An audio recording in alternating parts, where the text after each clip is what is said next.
you be so kind to kind of reflect back to 2013, when I understand from counsels that you had an extra job working at Neiman Marcus? Yes, sir. And that you had 4 interactions with Mr. Williams, Yes. reportedly, and that you summarized that in a written statement, gave that to the defense, and this is consistent with the preparation that around December of 2023 that you had with the representatives from the state of Georgia. Is that correct? Yes, Your Honor. Okay.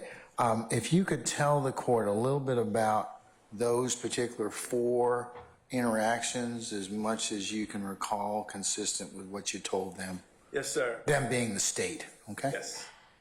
So while in the throes of the investigation into what happened down at 126 Cleveland Avenue and 2745 O'Hapeville, I worked this extra job at Neiman Marcus at that time, I guess, since 2004.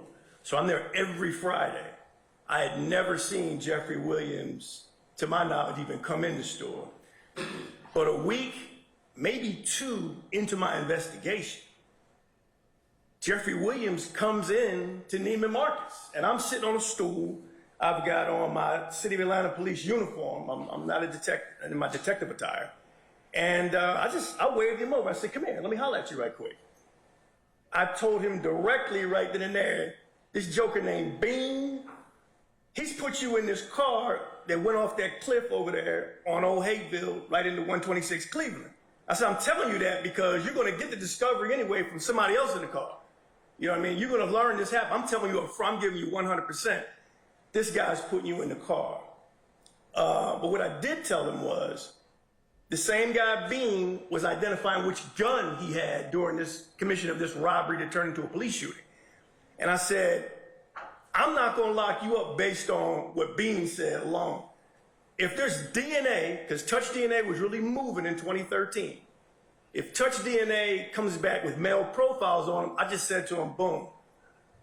Are you going to make me come get you with a warrant, or will you give me a voluntary sample to eliminate you from this case?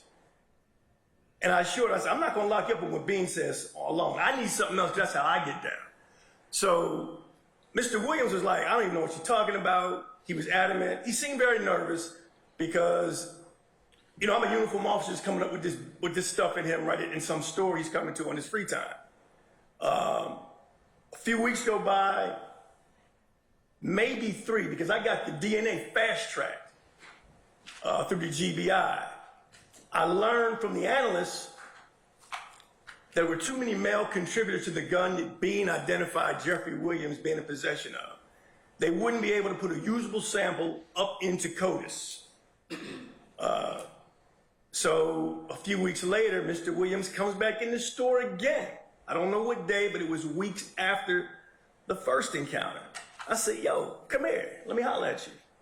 I said, guess what? I can't use that gun against you as corroborative evidence or evidence against you based off what Bean said. So I tell you what, I'm done with it. I did some research on you independently because I didn't know you were about to blow up. I said, and excuse my language, I said, go make $1 million, stay the fuck off Cleveland.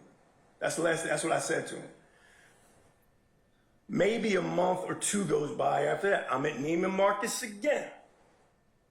Now Mr. Williams comes in the store with a couple of people, a small, I guess you would call entourage, just maybe some associates. But in particular, he introduces me to his sister, Dolly. Didn't know this sister at all. She gives me her phone number.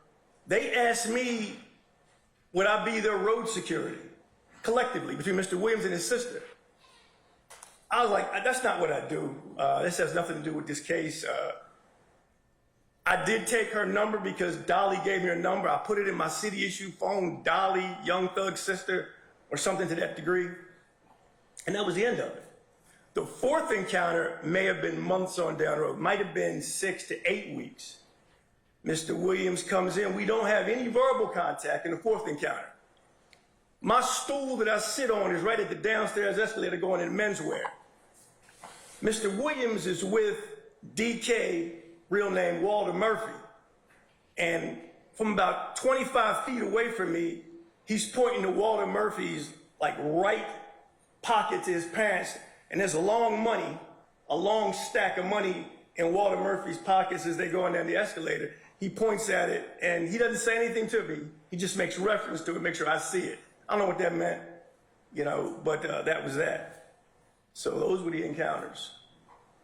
Okay. All right.